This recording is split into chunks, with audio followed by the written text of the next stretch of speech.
जय हिंद। पर्यटन और सांस्कृतिक धरोहर से जुड़े मेरे चैनल स्वर्ण आभा में आपका स्वागत है। राजस्थान की तपती धरती में जो भी वनस्पति पनपती है, स्वाभाविक रूप से उसमें औषधीय गुणों की भरमार पाई जाती है। कहते हैं विषम परिस्थितियों में जो रास्ता खोजकर जीत जाता है, योद्धा कहलाता है। वही बात यहाँ की वनस्पति पर दिखाई देती है। यहाँ की विषम व विकट जलवायु परिस्थितियों में जो वनस्पति जीवित रहती है, पनपती है, उसमें अनेकों अनेक गुण पाए जाते हैं। साधारण सी दिखने वाली बेल पर ये गेंद के आकार के जो फल लगे हैं, इसे तुम्बा व गड़तुम्बा भी कहा जाता है। राजस्थान की रेतीली धरती में यह फल एक बेल पर लगता है, जो अपने आप ही उगती है तथा पनपती है। यह बेल खरीफ की फसल के साथ साथ अपने आप ही खेतों में उग आती है। इसके फल देखने में तरबूज की तरह दिखाई देते हैं, लेकिन इनका आकार एक छोटी गेंद से ज़्यादा नहीं बढ़ता और पकने पर इसका रंग पीला हो जाता है। पहले इसे खरपतवार समझकर खेतों से हटा दिया जाता था, लेकिन धीरे धीरे इसके औषधीय गुणों का ज्ञान हो जाने पर इसका उपयोग भी किया जाने लगा है।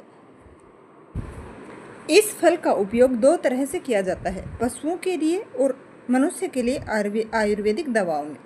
पशुओं के लिए इसका उपयोग पहले से ही होता आया है। भले ही खेतों से इसे खरपतवार समझकर हटा दिया जाता रहा है, लेकिन पुराने समय के लोग इसका इस्तेमाल पशुओं के लिए खूब किया करते थे। इसकी बेल को पशुओं के चारे के साथ इकट्ठा कर लिया जाता था तथा इसके फलों को गाय, भैंस व ऊँट को अवश्य ही खिलाया जाता था और ये माना जाता था कि इसके फलों को पशुओं को खिलाने से उनमें बाई बादी में आराम मिलेगा व इससे पशुओं का पेट व हाजमा दुरुस्त रहेगा।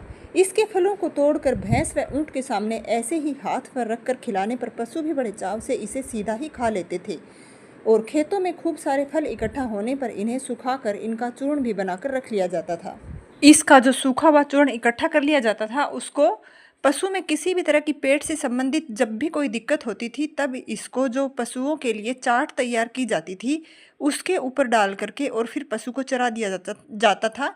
तो फिर इससे पेट से संबंधित कोई भी दिक्कत हो, बाव, बादी या फिर अफारा वगैरह पशु में जब होता था, तो वो इससे ठीक हो जाता था। इस तरह से इसको पशुओं के लिए एक औषधि के रूप में, एक दवा के रूप में भी इसका यूज किया जाता रहा है। और इस फल की जो बेल होती है, उसको भी चारे के साथ में काट करके इकट्ठा कर लिया जाता था और फिर उसको भी हरे चारे के साथ खिलाया जाता था, क्योंकि उसमें भी बहुत सारे औषधीय गुण पाए जाते हैं। फिलहाल इसे मानव उपयोग योग्य मान लिया गया है तथा इसे दवाओं में खूब इस्तेमाल किया जाने लगा है। जहाँ पहले किसान इसे खरपतवार समझकर खेतों से हटा देते थे, अब किसान और ग्रामीणों के लिए आमदनी का जरिया बन गया है, क्योंकि इसमें दुर्लभ औषधीय गुण होने के कारण इसकी मांग काफ़ी बड़ी है। अब किसान इन्हें इकट्ठा करके इसकी बिक्री करते नजर आने लगे हैं।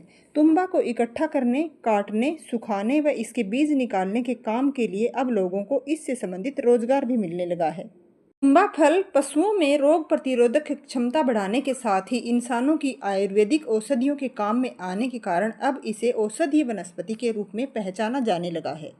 शुगर, पीलिया, कमर दर्द और बालों के लिए दवा आदि के लिए इसका खूब उपयोग किया जाने लगा है। गाय, भैंस, बकरी, ऊंट आदि में होने वाले रोगों के लिए भी इसकी औषधीय दवा तैयार की जाने लगी है। देसी व आयुर्वेदिक दवाओं में इसकी जड़, फल व बीजों का इस्तेमाल एक खास तरीके से किया जाता है और इसकी दवा बनाने की एक खास प्रक्रिया होती है। इस बात का जरूर ध्यान रखें, दवा के रूप में इस्तेमाल करने से पहले इससे संबंधित विशेषज्ञ से सलाह जरूर लें और तब इसका इस्तेमाल करें। हाँ, पशुओं के लिए चारे के रूप में इसका इस्तेमाल घरों में